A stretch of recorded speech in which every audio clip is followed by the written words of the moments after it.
You are simultaneously saying that what happened to Castile was justified. What happens if we change towards this restorative justice model? Does that change just socialization at large?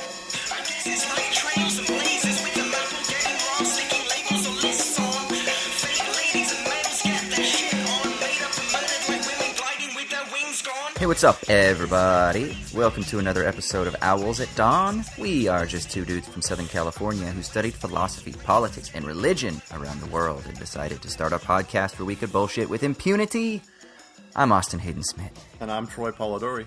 And Troy Polidori is blazing hot today because he lives in the little outskirts of Los Angeles, and it's fucking hot. So he's got a shitty minute, and I have a feeling that he's going to shit all over his minute with some heat rant. Go. Was that a sentence? No, it was just a clause, like a bunch of incomplete clauses. I don't know. Yeah, so our shitty minute's about ranting, about what I was grinding our gears. And I was trying to think of what to rant about, and it's 108 degrees. So the inability to actually think of a constructive shitty minute was caused by the oppression that is nature. And so people, rant and rave about the heat whenever it's hot. I mean, we're in the world at the time. That's boring. You don't want to hear about that, right? Right. There was some sort of like synchronicity going on, though, because I just finished teaching in our summer course about the problem of evil. Mm-hmm. And it just, at the same time, I watched, you seen Alfonso Cuarón's Gravity? Yeah. Like Sandra Bullock and George Clooney came out 3 or 4 years ago, whatever. Yeah. And that entire movie is kind of about how nature just wants to kill you. And that human triumph is basically just the ability to not be killed by nature when basically everything else is killed. Like being that one that survives, or the triumph of survival. And it's just like, between the problem of evil and everything in nature trying to kill us, it's just like, man, can nature just stop being so oppressive? Like, I'm teaching about the problem of evil, and one of the evidences you go over with that is the evidential problem of evil, and so you talk about like moral evils, and so there's the Holocaust, and there's Native American genocide, and there's even today we have massive wars that are perpetrated by those in power to kill people because of their race or because their noses look weird or whatever. And it's like, yeah, that's all terrible and it's tragic, and it makes you wonder how God could let that thing be possible. But then you just look outside and it's like, God, man, it's so oppressive. Even nature just like sucks. And this is nothing compared to like living in Qatar or something where it's 128 degrees every day, like in January. Yeah. And you don't need humans. You don't need humans to talk about evil. Just look at fucking nature. It hates life. And this Earth is the most hospitable to life of any planet we've ever found. And it's still pretty fucking brutal. Yeah. This is like if you're going online on like a dating app and you're like, this guy publicly displays that he likes to beat his spouse. and he really, really likes only national football, and that's it. And he listens to Nickelback. But you know what? He likes Italian food. So I think I'll date that guy. That's the Earth. The Earth is that guy. It's just the best amongst all the horrifically evil options. Yeah, it's the only option. Possibly. I mean, there's probably other exoplanets out there that can house life, but it will just be like a nasty, short, brutish, Hobbesian existence, even more so than Earth. We're supposed to be happy with that. Yeah. And this is someone who lives in Southern California, which is a climate that most people around the world clamor to be in. And this is his hot take. I know. I am complaining about, literally hot take, I'm complaining about the oppression of nature, but like Southern California is the best amongst a bunch of other horrible options. I don't know, man. Colorado Springs is pretty awesome. You get that winter, but their summers are pretty fucking awesome. San Diego, well, I guess that's Southern California. I'm trying to think. Yeah, where else in the world is like just fucking amazing weather? Spain is pretty awesome, but then people complain that it's too humid and it gets too hot in Spain. It gets a little cold in the winter in certain parts of Spain. Where else? Yeah, this gives like there's a classic counter argument to the problem of evil called the intensity of evils, and that's the idea that no matter what the actual intensity of evils is, if there is any, it will be thought of as being the most intense. And so, like, if you live in Southern California, you have the greatest weather there is, but you're going to complain about it when it's hot in August. Yeah, that makes sense. It's like when everything's going good for you, but, your stocks crash that one day and you lose like 10% of your wealth. It's like the most traumatic day of your entire life. And you know what? I like to turn that around. That's actually more of a proof for the problem of evil in my case, in my thought. Because the fact that our psychology is bent to just find the one bad thing and make that overwhelm all the possible good things or neutral things, the fact that our psychology is bent towards that just means we don't even get to enjoy the good things. Yeah, maybe our psychology emerged out of evil itself, and that's why it gravitates towards those like little bad instances. And so the good stuff to us, our brains are like, no, fuck that. Get us back to our source. Get us back to the evil, the shit. And that's why we love it so much. That's why we like Twitter drama. That's why we like political drama. That's why we're assholes to each other, because we're evil. This is a pretty meta shitty minute, because we're kind of shitting on shitty minutes. We're shitting on shitty minutes, yeah. Because shitty minutes aren't really shitty. They're just kind of the de facto state of nature. Yeah, it's kind of they just are. It's kind of a performative contradiction, though, right? Because if you're shitting on shitty minutes, that's pretty shitty. Yeah. Well, what's the temperature there right now? I don't even know. It's going to be 108 today, though. Apparently, around 2 or 3 o'clock. And we're talking about 9 a.m. right now, and it's already blistering. Well, you have my sympathy, because where I am right now, it's probably about 70 or 72 degrees. The one time of the year where you will have better weather than I do. All right, shitty minute over.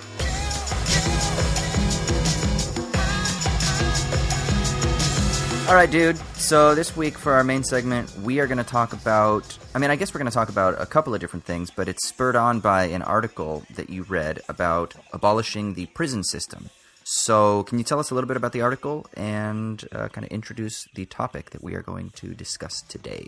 Yeah, so the article is called The Case for Abolishing Prisons, and it's an interview with Peter Salib, or Salib, I'm not sure how to pronounce the name, and he's a judicial clerk somewhere who drafted this paper for a journal that hasn't yet been published. It's going to be published later this year, I guess. And but the abstract is online. You can find it at at Vox, on just Google Vox, The Case for Abolishing Prisons. And Herman Lopez is a writer for Vox, and he's interviewing Peter Salib here, talking about the basic thesis of the article, which is basically that prisons and the judicial system generally is basically meant to do kind of two things. Stop people from committing crimes, right? Both as a rehabilitative measure for those who have committed crimes, and as a sort of looming threat to those who might commit crimes, right? Sort of a punishment that warns them off from doing that, or wards them off from doing that. And it's also, in a sense, supposed to be somewhat cost-effective, in the sense that you make society more efficient by removing people who are, doing things that are bad or whatever. And he says basically our prison system does neither of those things. In fact, it's possibly the worst constructed mechanism for doing those two things, because there's actually a causal tie between going to prison and committing more crimes for reasons that I think everyone kind of knows.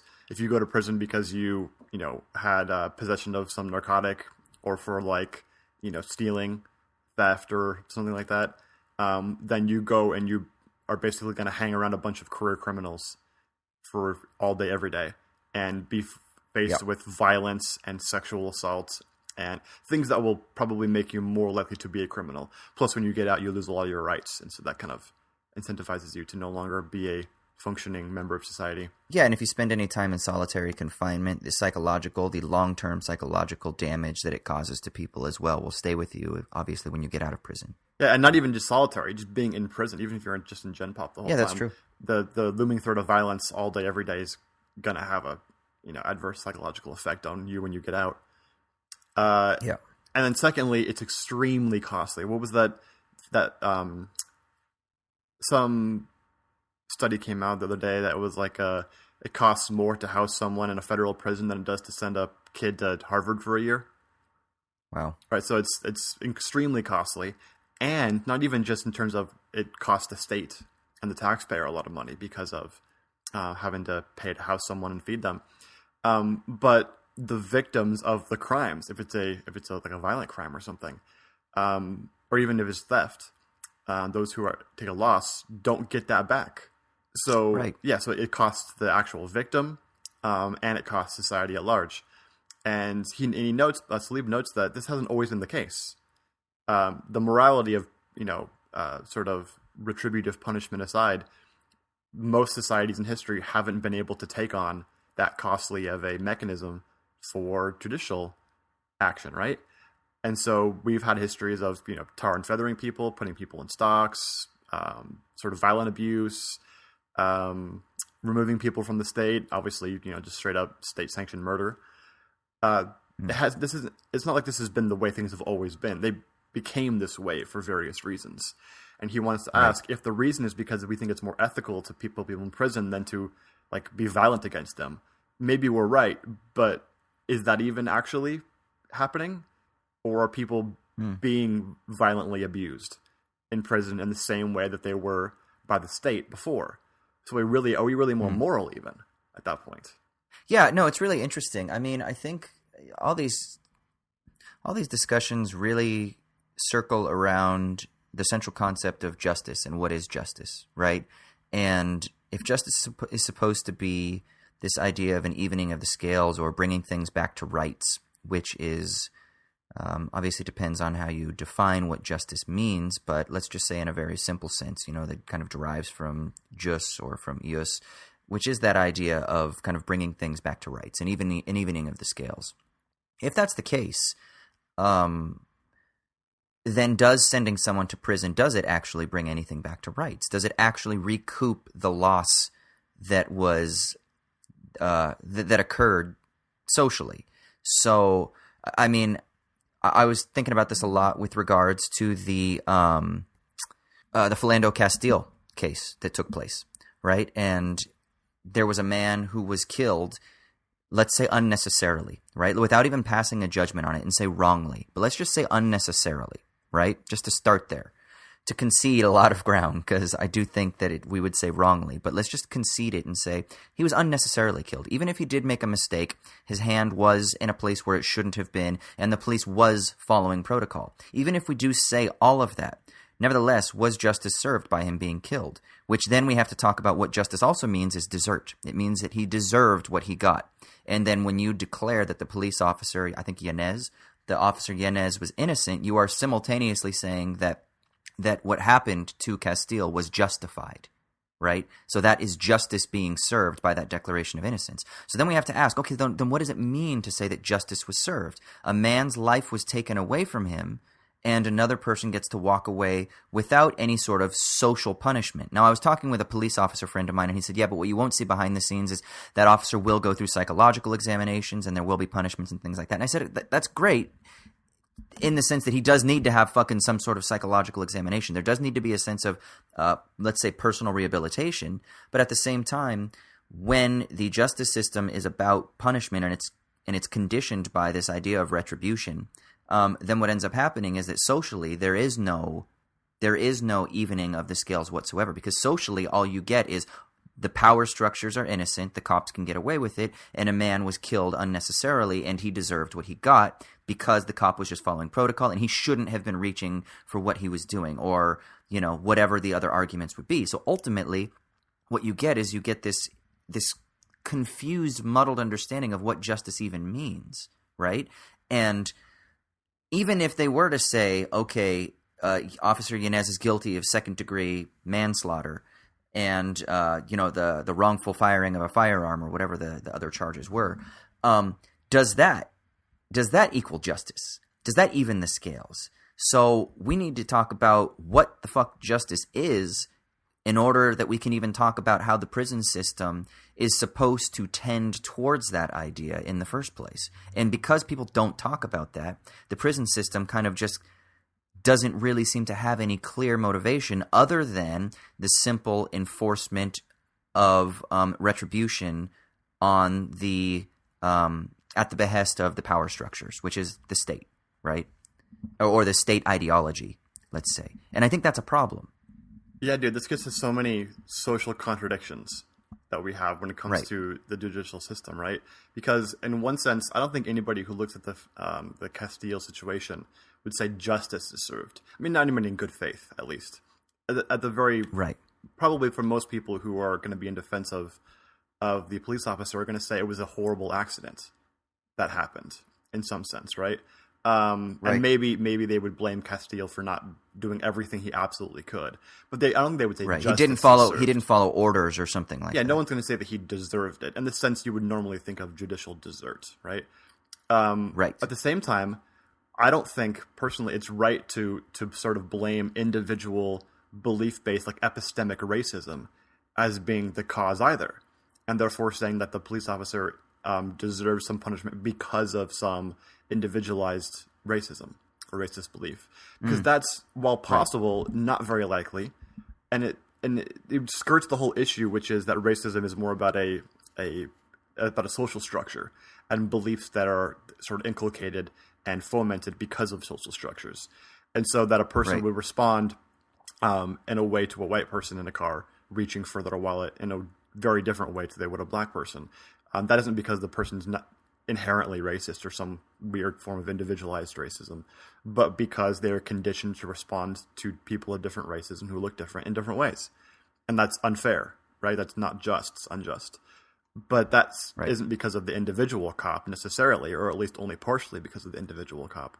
And so, yeah, both of those responses, which aren't really logically consistent, but there's really no way to fit these more nuanced ways of looking at about justice into the system that we have. It just does not fit.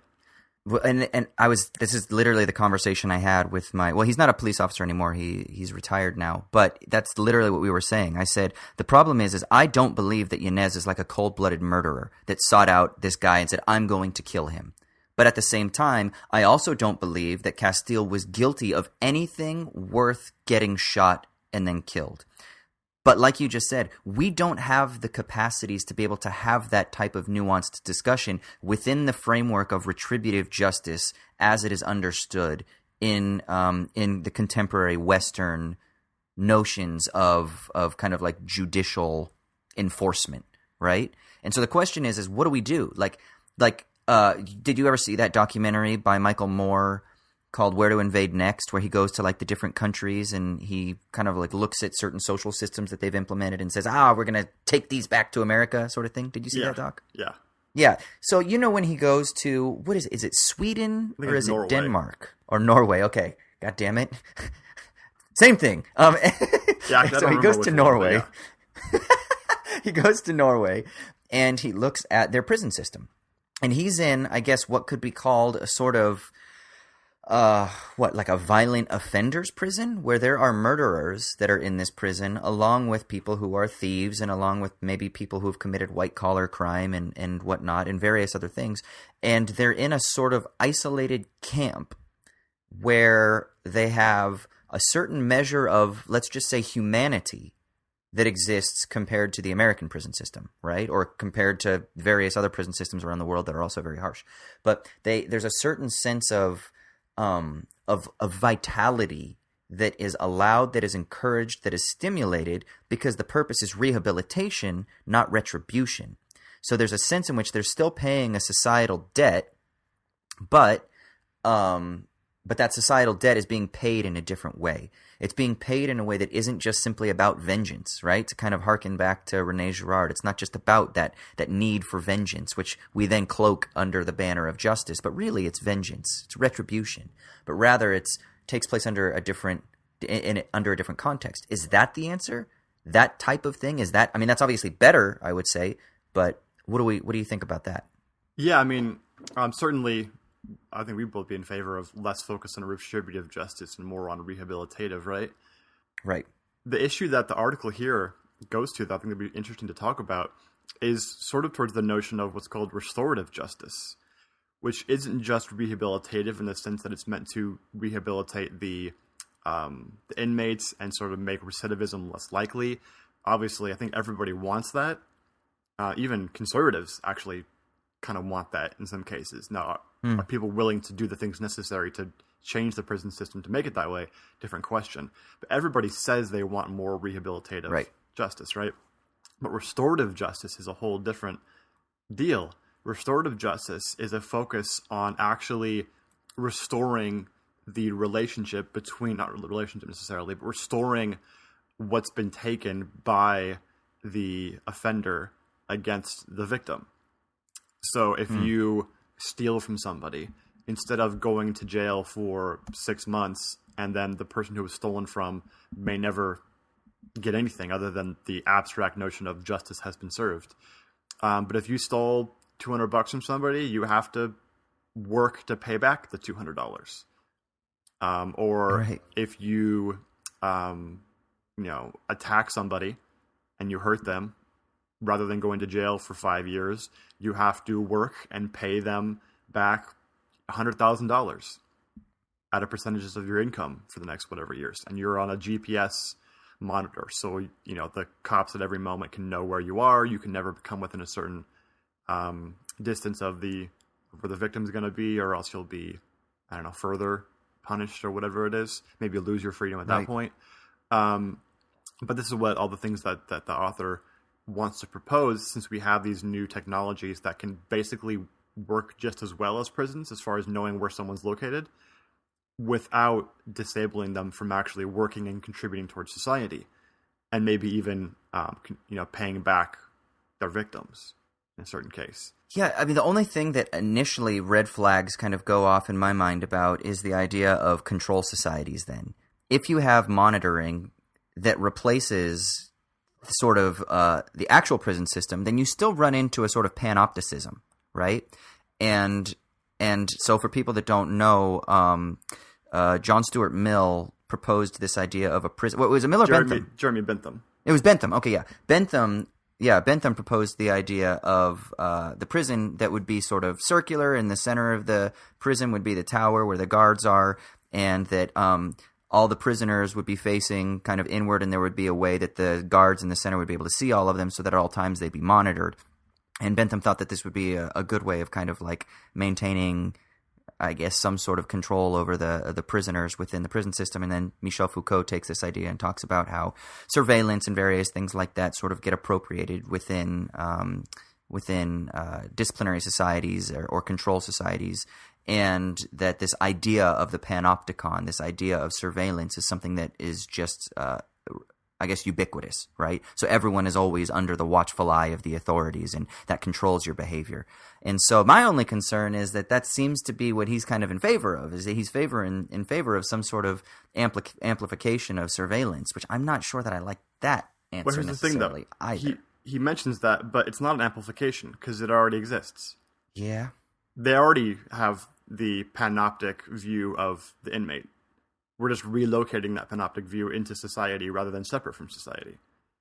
So the same people would still already be in the controlled society. So, if you think that the prison system treats inmates like slaves, well, this just makes them like slaves, but somewhere else that they might prefer more than being in jail, because they can work and they can live at their own home and engage in whatever individual practices they want in their own privacy, relatively private sphere. So yeah, I mean, I share the same concerns that you do about the panoptic view, but it's already there. We're just talking about making that same issue possibly more beneficial for everybody involved. Yeah, I mean, it does seem it would have a greater sort of humanitarian benefit, let's say. But at the same time, I guess maybe it's a step in the right direction. I just don't know that it's like the ultimate answer. Because then I worry that, okay, so once somebody does something, say you get busted for some bullshit thing like a marijuana charge, right? Which I know it's going to become less and less as marijuana becomes more and more, I guess, socially acceptable. But you get fucking busted for that. And so you got to pay that back, and you get a fucking ankle bracelet and GPS on you. You think that's going to stop as soon as your sentence is carried out? No, the information is on file. And then not only that, but he's kind of arguing for the stimulation of technological development and investment into those mechanisms. And that's my concern, is that all that's going to do is it's going to lead to a sort of dystopian future where we thought that we were moving towards the sort of I guess, making better living arrangements for those who commit crimes, but instead what we end up doing is we sort of just beef up the control power of those who wield the technology. Yeah, 100%. I mean, you can guarantee that if you had these GPS monitoring systems for inmates, they would immediately be privatized. So they'd be private companies who are monitoring them, right? And making the ankle bracelets and servicing them and everything else, right? And they'd be whoever made the lowest bid offer. So how would you ever know these things are actually working all that well? Since they're probably going to have no oversight.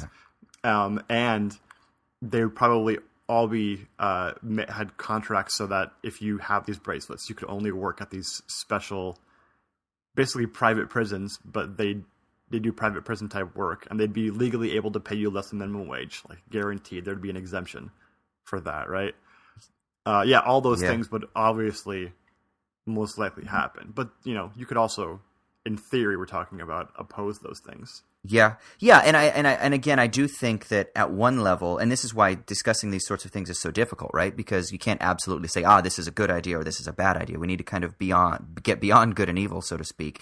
And we need to think about, okay, well, what kind of social benefit can this provide? And is this moving in a direction that would be pragmatically beneficial for societies, I guess, as we move forward into the future? And it does seem, in one sense, at the very least, that the idea of restorative justice is useful.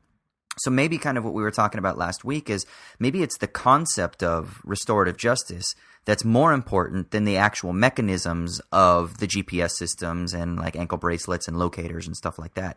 Maybe that's just him kind of talking, but then at least what he's doing is he's opening a space for us to be able to dialogue and say, okay, I like it. I feel you, but I'm a little uncomfortable with these issues. How would we deal with that?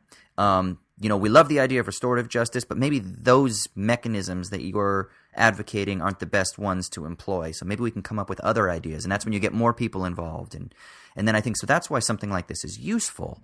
But yeah, that's just like my gut reaction when I hear that. I'm like, I just worry that's not going to lead to the best thing. Oh yeah, for sure. I mean, I think we would probably all say that in the kind of grand scheme of things, just abstractly speaking, restorative justice would be more efficient at bringing down costs and even providing some benefit to victims than retributive justice is. I mean, it couldn't possibly be worse.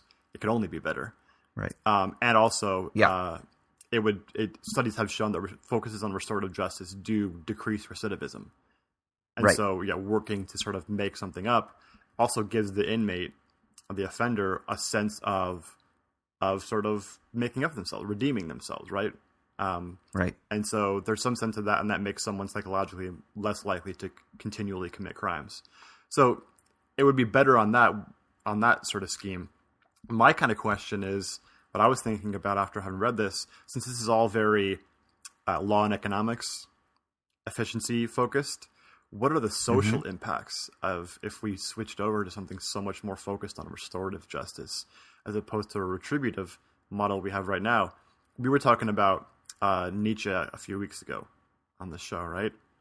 And a huge part of the genealogy of morals, for instance, is that punishment, social punishment, is not just a byproduct or an after effect or an unfortunate inconvenience in society. It's actually like a driving force of socialization, the social punishment. And we have to have people who are punished, and in a sense publicly, for these things to work. Now now Nietzsche talks about how we've moved away from public shaming and public violence into a model where, like maybe later Foucault will talk about how we now move it into secret. So so the state sanctions who's punished and how in secret, and it's sort of moved off an individual accuser and towards an invisible big other type, which just says you have been deemed to have committed offense against the populace, the state, and so you'll be punished in this way and that. And that is absolutely necessary for us to sort of have a general sense of justice and morality in society. I wonder if we focused immediately on restorative justice, what happens? What are the after effects as far as social conditions? So if Nietzsche and Foucault are correct that social punishment is not just a byproduct or inconvenient, unfortunate thing in society, but actually a driving force of socialization and our identity, either as, ourselves, someone who's committed offense against the state, or as someone who has been victimized, even just as part of the state, right? Part of the populace the state represents. We've been, offense has been committed against us by some random offender. What happens if we change towards this restorative justice model? Are we able to define ourselves against the offender, the inmate? And does that change just socialization at large? And in what ways, You see what I'm asking? Yeah, I mean, kind of. I feel like it would, but that's because I believe that everything changes everything all the time. So, yeah, like it would absolutely change things, because I think that the reason that we are the way we are because of the radical, infinite historical contingencies that have constructed things at every given moment, right? And so if you change any big sectors within that massive network of forces of influence, then yeah, it would change things. Are you aiming towards something with your question, or are you interested in pursuing a particular route? Not specifically, just kind of riffing. I guess the main idea I'm kind of getting after is the article that we read is sort of focusing on the efficiency angle, right? Assuming that since restorative justice is so much more efficient, we should do that. And if there's any moral concerns, there may be, but it's just as bad, if probably better, on the moral issues than our current system is obviously the worst at that. So my notion was not talk specifically about the moral issues, although those exist, or the efficiency problem, since I think it's pretty obvious that it's more efficient, restorative justice is. But this assumption that the prison system is just sort of a technical thing, that we need to sort of get the tech bros from Silicon Valley into to make it more efficient, skates over sort of, I think, the stuff we would get to, which is the Nietzsche, the Foucault, the role that punishment plays in society at large, and disciplinary forces. Yeah. Okay, so I think maybe this goes to the issue of why I had my gut reaction to the idea of surveillance and GPS and whatnot being used. And I think it's because what it does is it perpetuates the condition of a control society.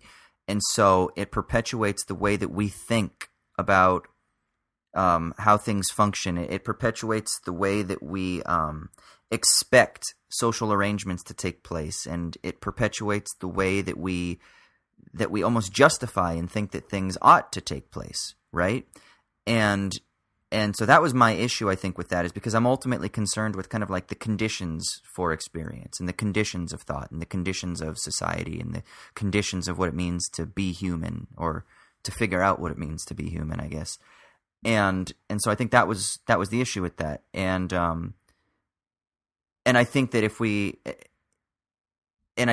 were to like radically shift our system of I guess jurisprudence maybe to one that was based on restoration rather than retribution and punishment, it would literally change who humans are. It would literally change how we think, right? It would literally change the very fabric of our biological and our cognitive and our psychological and our social arrangements. Now, it wouldn't happen immediately, right? It's not like if tomorrow they were like, all right, all legal systems are now going to be based on restoration. But like over generations, literally people would be different. They would be different humans. The way that they would think about wrongs wouldn't be based so much on that impulse towards vengeance. And I mean, even the metaphors that we use, talking about righting a wrong, an eye for an eye, and all those things would dissipate. And so the notion of retribution is so embedded in human life today in 2017 that to kind of confound that and subvert that and maybe deconstruct it and then introduce an alternative model, I think it would literally change a large portion of the fabric of humanity itself. Yeah, are you talking more in like in a rosy way? Like it would mold our cognitive faculties towards thinking more restoratively in other areas? I think so. Okay, because I was thinking the opposite. Oh, really? I was thinking it could be like way worse. Okay, what were you thinking? Well, I mean, even just from our discussion about Gerard last week, this idea that we need a scapegoat to sort of dissipate the buildup of mimetic rivalry between a group, right? Right. And that sort of all gets exhumed onto the scapegoat, and then everyone can have peace for a while because we sort of cathartically let go of all that hate and anger and everything that's been building up, right? And Nietzsche talks about how we have the bad conscience, the instinct to turn inwards against ourselves, right? And so we kind of, in a similar way, I think Nietzsche would probably say we sort of put that all onto the social scapegoat or the prisoner, the inmate, the ne'er-do-well. And so they're removed from society as a way of saying, like, oh yeah, they're not like us, the contributing members, they're good, right? What if someone who committed murder, you just saw them walking on the street, and they had an ankle monitor, and they're only allowed to walk, to and from work and nowhere else. And if they ever step off that line, they'll, be punished in whatever way. If you saw that, and we have these like notions of just hate and desire to see physical punishment perpetrated on somebody, like when we even say, like, literally out loud, when a bad person goes to jail, or like a child rapist or somebody, who'd be like, what they do to people in prison who rape children or who beat their wives or whatever. It's like we actually do like the violent aspect instinctively of prison. If you just saw but do you think it's instinctively, or do you think it's constructed because of the ways that retribution have been so characteristic of what it means to be a human thus far? Well, sure. And that's what I wonder. So it's definitely the latter, so it seems like you're, yeah. Well, let me finish the thought real quick. Okay. If you saw someone on the street who had committed murder, and they're just walking as if nothing had happened, right? You don't see the visual separation between you and them, right? That they're being physically punished. Whereas even just wearing the prison jumper makes that stick out in your mind, right? Would that person just get like attacked regularly? Would they be safe from violent retribution? And then would that retribution lead to blood feuds and to rivalry and the same things that Gerard talks about as being kind of like the state of nature in a sense? I wonder if there's a sense in which, at least as we are now, humans need that retribution. I don't think that they should. I don't think there's ways to get around that, obviously. But I do wonder in sort of the more immediate sphere if there would be social effects that people don't quite recognize. Oh yeah, there'd be some fucking growing pains. That's for sure. Absolutely. There would be some motherfuckers that are like, no, this whole restorative shit, that doesn't work. I'm going to fucking beat that motherfucker. Of course. But I think part of your concern also goes to the mechanisms that are in place. So perhaps we don't just simply take a murderer and say, yeah, dude, just walk on the street and you get an ankle bracelet, but you can walk down the street, right? That's the mechanism of applying the particular notion of restorative justice. But maybe there's another way to do it, a way where you aren't just allowing someone who might have a violent tendency to just be roaming the streets so that the victim's family could potentially run into them. Maybe there's another way to do it, where you allow for there to be some semblance of isolation, some semblance of rehabilitation, and then some semblance of easing in the restorative process, where you bring the victim into the perpetrator's life and you allow them to try to find some way that they can work this out. I don't know. I mean, that sounds kind of like hippy-dippy and shit, but my point is that I get what you're saying, and I think that you're right. Humanity today in 2017, if we just flipped the switch from one to the other, it wouldn't just be rosy and perfect. But I do think that over generations, we would slowly transform the way that we think, and that eventually it wouldn't be as big of an obstacle as I think it would be if it just were to flip the switch today, you know? And then I think we need to also think about how to incorporate rehabilitation with restoration at the same time in a way that would be, one, that would most maximize what we understand now about what best rehabilitates humans, and two, also taking into account the ways that we're trying to restore with a particular end goal in mind. Like, what is the ultimate end goal?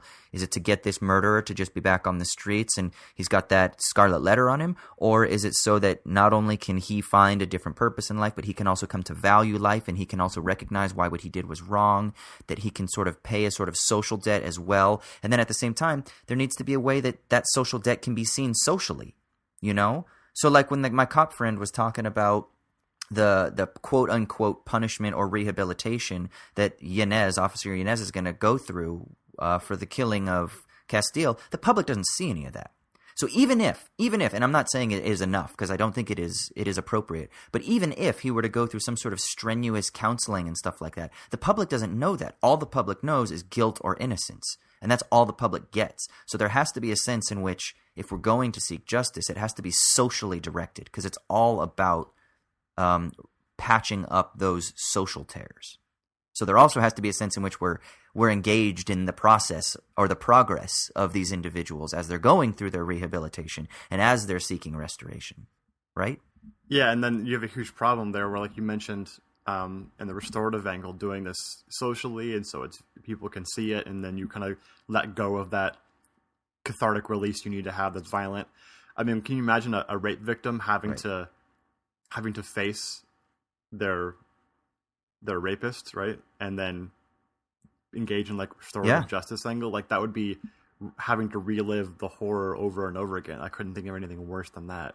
And that's obviously hyperbolic. That's rare compared to what most crimes would be. And maybe you wouldn't do restorative justice on, intimate violent acts of some sort.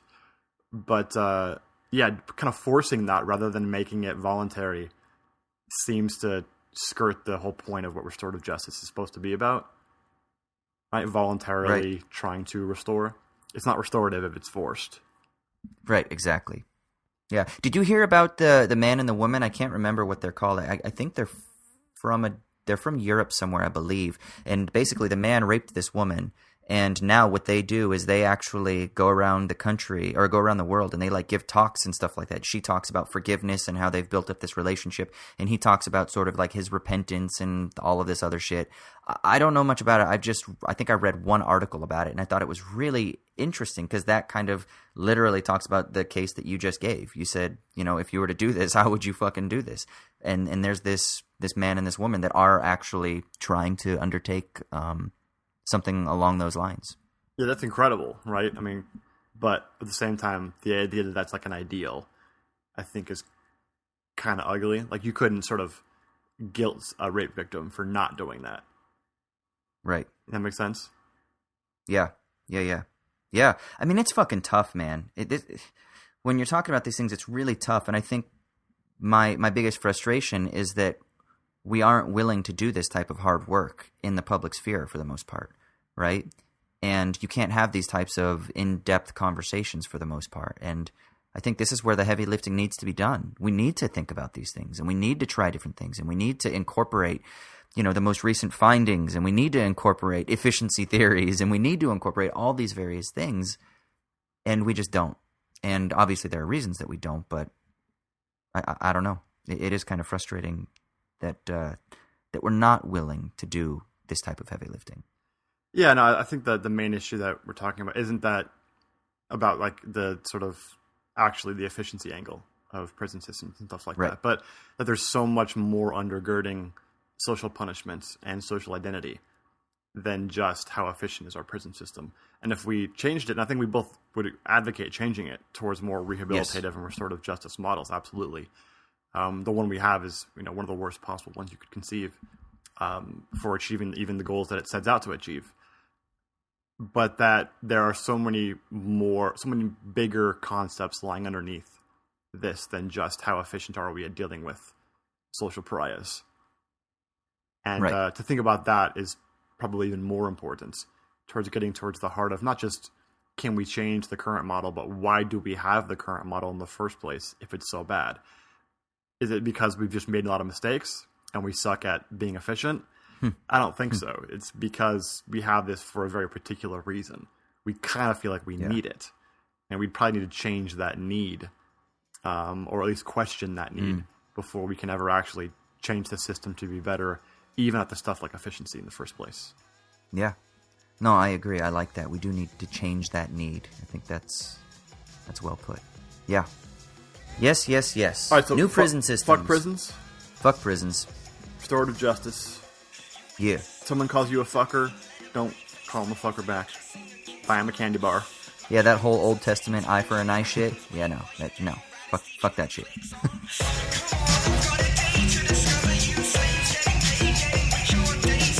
Alright, so our next segment is the Sticky Leaves. This is where one of us talks about whatever is giving us meaning in a functionally meaningless universe. Austin, what's qualifying, or what's giving you that feeling today? What's given me that feeling is that I recently, for a project that I am putting together for Wisecrack, I was recently kind of commissioned to basically do a research document to watch all of Christopher Nolan's films so that I could talk about the philosophy of Christopher Nolan. Oh. Now, I won't kind of go in. Yeah, so I won't go into the details of my findings. You can check out that video when it is out on Wisecrack. It's going to be turned into a 3-part video. I think the first one will be released on the 22nd to coincide with the release of Dunkirk. If it's not out on the 22nd, I believe it'll come out a week later. But yeah, so you can go to Wisecrack on YouTube and check out the video. The first part, I should say, of a series on the philosophy of Christopher Nolan. But this is my Sticky Leaves. I have never watched someone's filmography chronologically, like the entire thing before, and it was a really fucking awesome experience. I started with Following, which was his first film. Yeah. Love that Which film. was his first feature. Yeah, great fucking movie. And then I went to Memento, and then Insomnia, and then I just kind of like went all the way through to Interstellar. And I did this in a span of 2 days. Oh, wow. Now, I had seen... yeah, I know. Now, I'd seen all the films over the course of the last couple of weeks, but then something hit me when I was just like wrapping up one of my ideas, and I said, oh my God, it was like the sort of the key that opened up the box to helping me understand this idea that is going to be unfolded through these 3 episodes that'll be released. And so I was like, fuck, I got to rewatch all these films again. So I literally watched them in chronological order over a span of, it was either 2 or 3 days. It might have been 3 days, but even still, that's like 9 films in 3 days and just back to back to back. And they're not exactly short films. These, I mean, Following is like 120 minutes, but fucking Inception and Interstellar are almost 3 hours, and Dark Knight Rises is almost 3 hours. So this is a lot of footage, but it was really fucking cool, man. And to be able to spend that much time with an artist was really kind of informative and fun.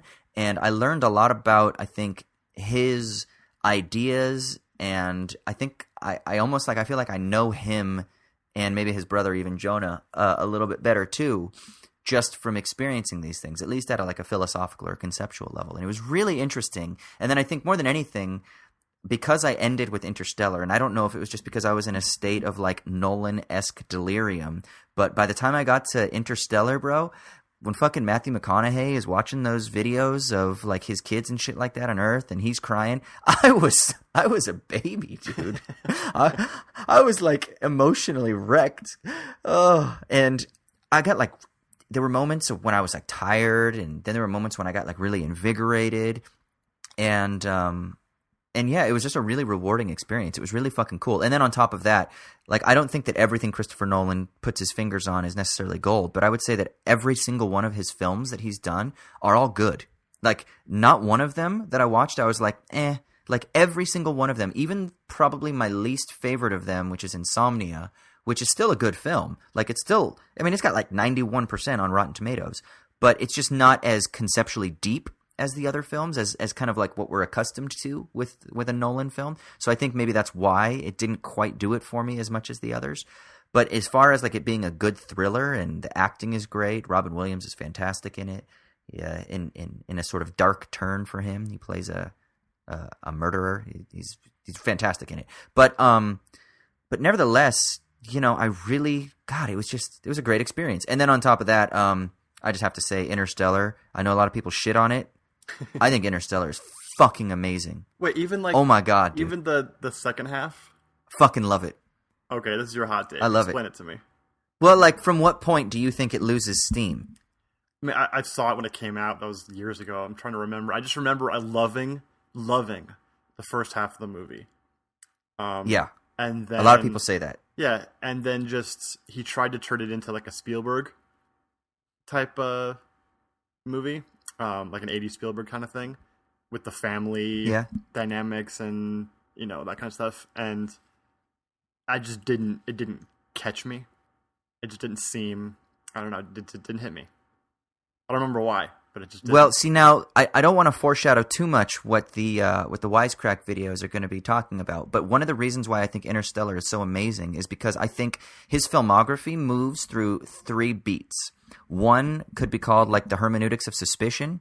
The second is the forging of society. And then the third is Interstellar, and it's the use of the imagination and science to overcome the limits that we see based on how society is violent and based on the hermeneutics of suspicion and how, you can't really know yourself and what is truth and what is the self and who are we and what's our place in the world and that sort of thing. So I think the reason that I found Interstellar so interesting was as a capstone to that filmography, where you sort of get, this is his answer to how he thinks you overcome the limits of suspicion that we kind of face as human beings. If we can't really determine the distinction between the subjective and the objective, and between truth and between a dream and between reality and irreality, I think that he believes really that it's science and the imagination, or more importantly, science as wielded by the power of the imagination, that will help us to overcome those things as we seek to just stimulate emotions and affect. And I think that that's ultimately what he's interested in. He's interested in family. He's interested in love. He's interested in just like basic human connection and basic human emotion. I just think that he thinks that it's really difficult to get there. And so that's why you get Memento and Inception and things like that sort of wrestle with that. And then, of course, in the Dark Knight trilogy, I think you get this sort of idea of, okay, well, what about society? So if the individual is kind of not easily self-reliant, what about society? What can we say about society? And so you get his explorations through the forging of society through violence, which is actually very Girardian, which my take might be influenced by my recent readings of Girard. And then in the third step with Interstellar is that, okay, but it's science and a scientific myth. And I think what we get with Interstellar is we get a scientific myth. So even though he's using a lot of contemporary knowledge, and maybe some of the best contemporary knowledge of what we understand about the universe in a lot of ways, he's also wielding it in an imaginative sense. So it's quite speculative, So that end in particular, and I don't want to ruin it if people have seen it, but that end in Interstellar with Matthew McConaughey and the family and shit like that you're talking about, like that's when he's communicating and shit. I'm trying to be subtle because I don't want to fucking I don't want to spoiler alert too much here, but I think that there's something speculative and inventive about that, not necessarily scientific in an absolute sense. And to me, I think that's interesting because that's that melding of science and the imagination that I think Nolan is most interested in, to overcome the limits of the violence of society and to overcome the limits of self-autonomy, which he obviously doesn't think is ultimately reliable. So that's why I really loved Interstellar. And I think that's why seeing it in that chronological order, or even in that conceptual order, let's say, is so interesting. Okay, this is going to be really interesting. I don't know if I'm more interested in the thesis you just provided or how you've been wielding a fork, literally a fork, the entire time you were giving that spiel. For those out there, Austin was literally wielding a fork the entire time he was making that last little diatribe. This is my salad fork. This is my salad fork / fidget spinner. I love Nolan's films. He was one of the first filmmakers when I was in college to really grab me as an artistic filmmaker. Because Memento is one of my all-time favorite movies. I've kind of been sold on the idea lately that he's actually a really, really conservative filmmaker. I think he's a libertarian. Yeah, I think he's libertarian. I actually almost wanted to argue that in my research outline, but I resisted because I think the other elements were more important. But I actually agree with you. I think he's a libertarian. I think he's a progressive libertarian. He's a liberal, but he is more on the libertarian side in terms of the individual is self-sufficient, people are inherently good, things like that. Yeah. And so I think this could be pretty interesting when this video comes out. I want to see what this key is and see. Maybe we can discuss the Nolan filmography. Maybe once Dunkirk comes out, and talk about let's it all do at it. once. Let's have. We can have like a wisecrack video / Dunkirk Christopher Nolan sort of thing. Let's do it. Yeah, I'll be into that because I'm definitely going to see Dunkirk pretty soon after it comes out in the theaters. Oh yeah. Same. For people that are out there, watch some fucking Christopher Nolan films, and I would even recommend to like almost binge watch on it. If you're gonna spend fucking 12 hours watching the new season of Orange is the New Black or whatever the fuck it is that you're watching on Netflix, why not watch like 5 Christopher Nolan films? Absolutely. Yeah, he's pretty rare in the check sense that of shit not having a dud so far in his entire filmography. Yeah, and he's someone like Steven Spielberg. If you wanted to watch his filmography, it would take you like a week. Whereas at least with Nolan, it's like 9 or 10 films, you know? So you can kind of, it's relatively manageable.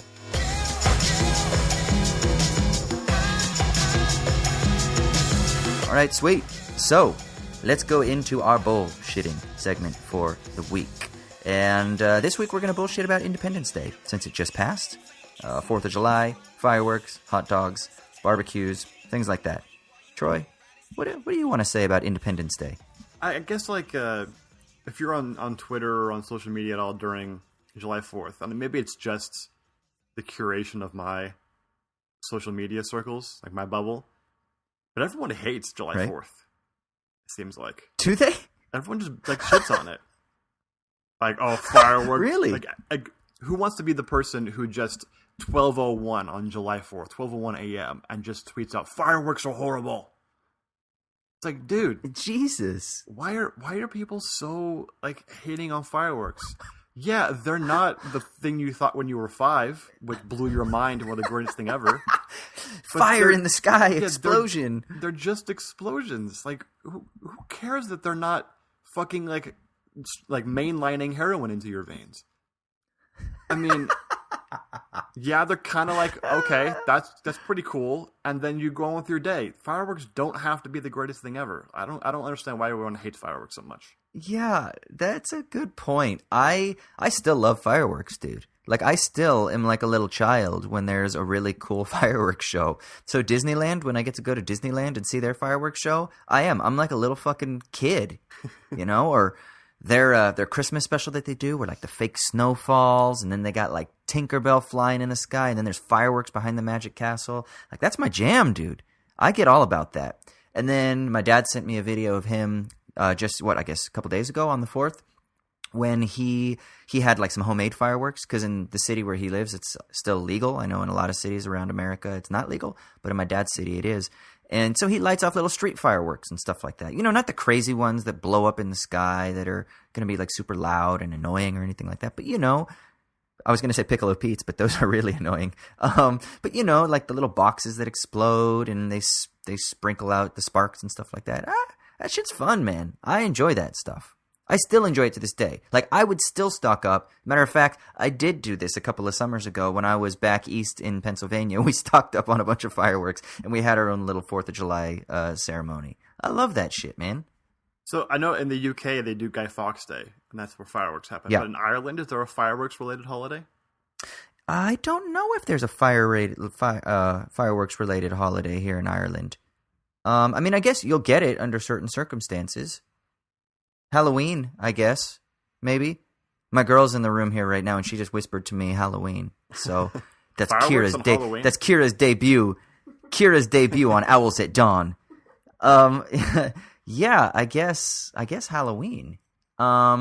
Interesting. I don't remember that, but fuck it. It's possible. Yeah, I don't know if Ireland. I mean, New Year's. There'll be some fireworks that go off because everyone likes to do that. What did you do on the 4th? But how did you get your America on, Austin? I worked. I did nothing. That is the most American thing to do. Work on a holiday. I know. But I'm working on a screenplay that's sort of like a bizarro allegory of Jesus. So that's what I did. So it's sort of like the most American and also the least American thing that you could do. Well, I read Meat and Watched Fireworks, so I American all over your ass. Oh, did you? Did you hear about what NPR did about tweeting out the Declaration of Independence and how all of these like Trump supporters got angry with them because they thought that they were like criticizing Donald Trump, not realizing that the tyrant that was being tweeted out was fucking King George? Yeah, I mean, that should have been my shitty minute, but...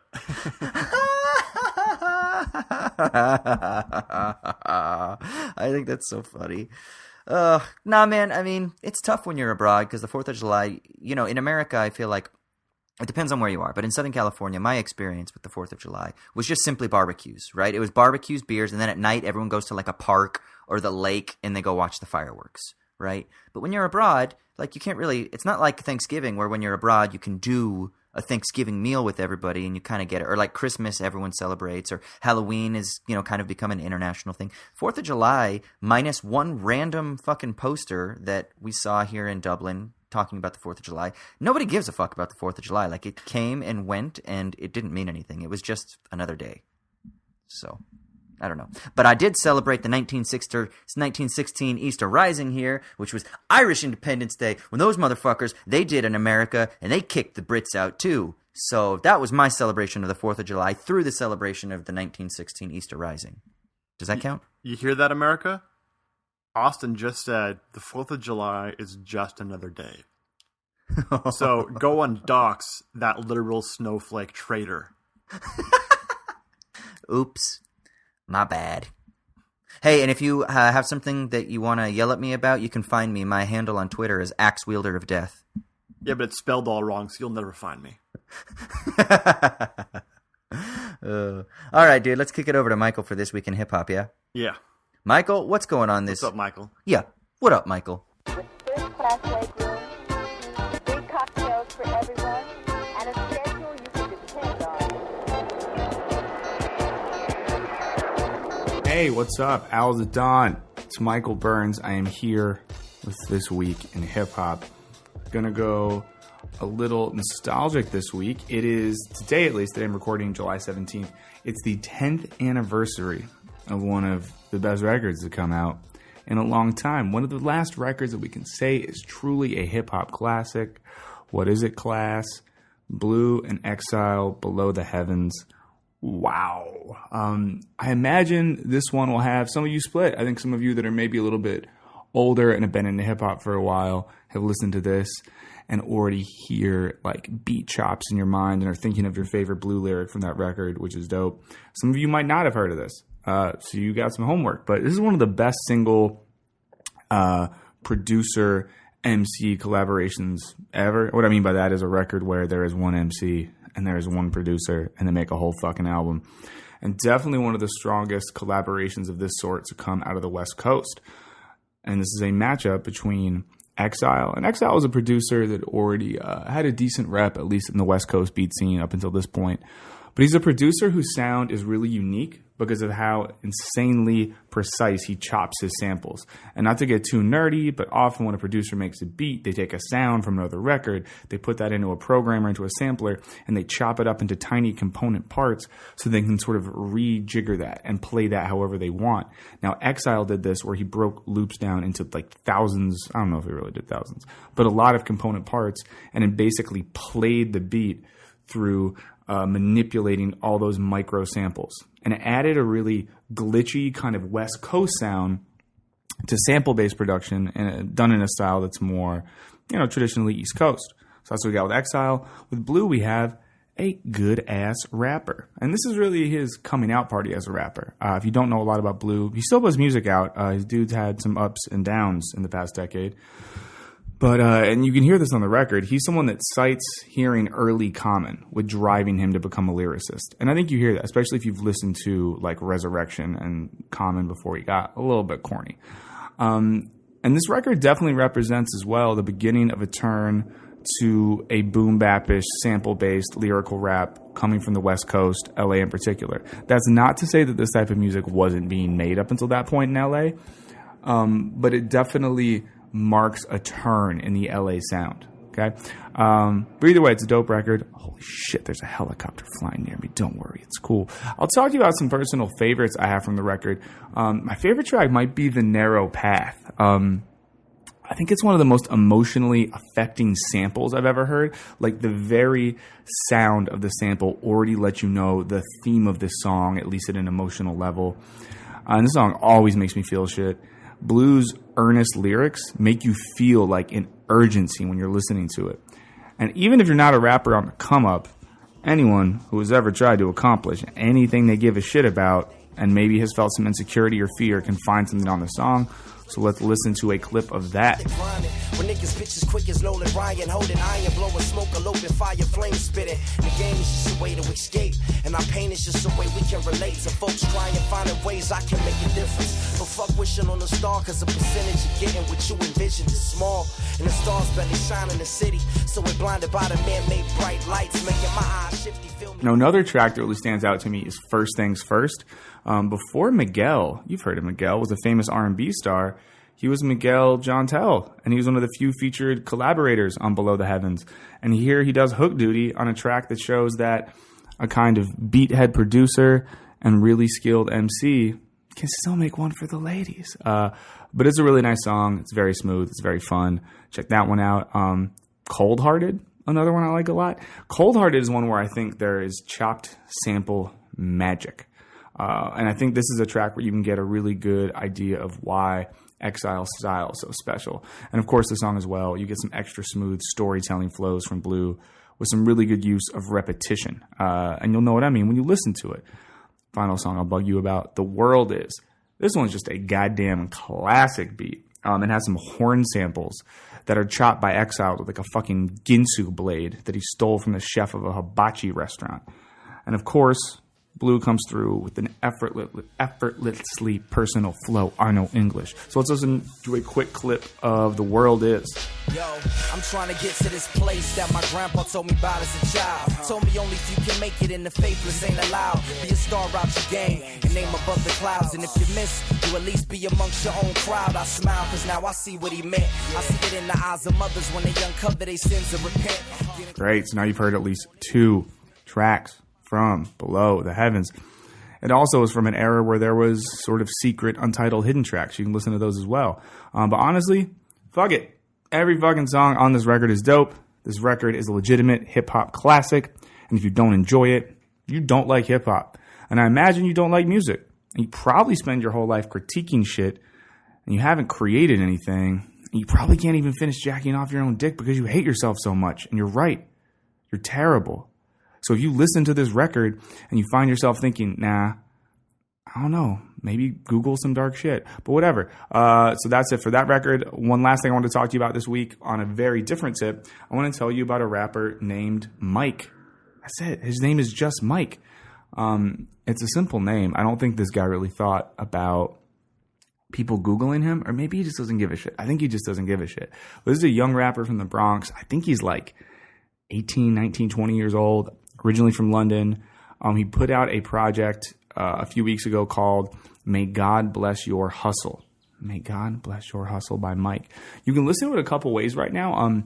It's on SoundCloud. So if you go to soundcloud.com/T6 Mike with an extra E, so T6MIKEE, you can listen to it there as one big track. Or if you go to MikeLikesRap.bandcamp, you can give this young man money for his work. And because on this podcast, we are all about fairly compensating people for the creative work that they do, give them some money. But man, this project is special. And this is something, 2017 has been such a good year for rap music. And it's been so good because a lot of people that we already know are dope are putting out records. This thing is great because it's a kid who's coming out of the fucking blue, who's doing something different. This isn't someone trying to sound like anyone else. This isn't someone trying to ride any particular wave or get on in any particular camp. This sounds like a really creative young dude who just wants to make fucking great music. The only comparison I could even think of, and this is a really loose one, it'd be like if Mick Jenkins didn't take himself so seriously and didn't have this like faux spiritual earnesty. Because Mike sounds more like a young dude from the Bronx who can just fucking rap. And is rapping in a way that puts kind of, I don't know, commitment to rapping first. And we know that the Bronx has been the source of new sounds in hip-hop since it was invented. So it seems like he's just a part of this. It's hard to articulate why I think this shit is so dope, but it feels honest and it feels really important. And it feels like, I mean, you can just imagine this record being made by a bunch of kids in someone's like room or mom's house or dorm or whatever, who are just so fucking happy to be making music. And you hear it in the lyrics and you hear it in the production. So I think production-wise, some crazy shit's going on here. So like I said, you can check it out on SoundCloud, name your own price on Bandcamp. I recommend you do that. Pay this man some fucking money for his fucking art, cheap pieces of shit. So to leave today, let's listen to a track from Mike's project, May God Bless Your Hustle. It's called Hunger. And that's This Week in Hip Hop with Michael Burns on Owls at Dawn. And we say to you, may God or the void bless your hustle. I reach home and hit the mattress quick. There's a distance I've been battling, trying to reach the goal. City like a sea, niggas leeching on your soul. Geeking for the gold. Eating with my bros, blood still leaking on my nose. All right, thanks for that, Michael.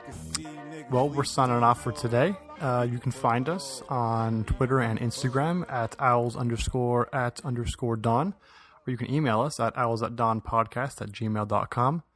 Other than that, feel free to leave us a 5-star review on iTunes. Be a great way to get the podcast out to more people. And das Vidania, Amerikanski.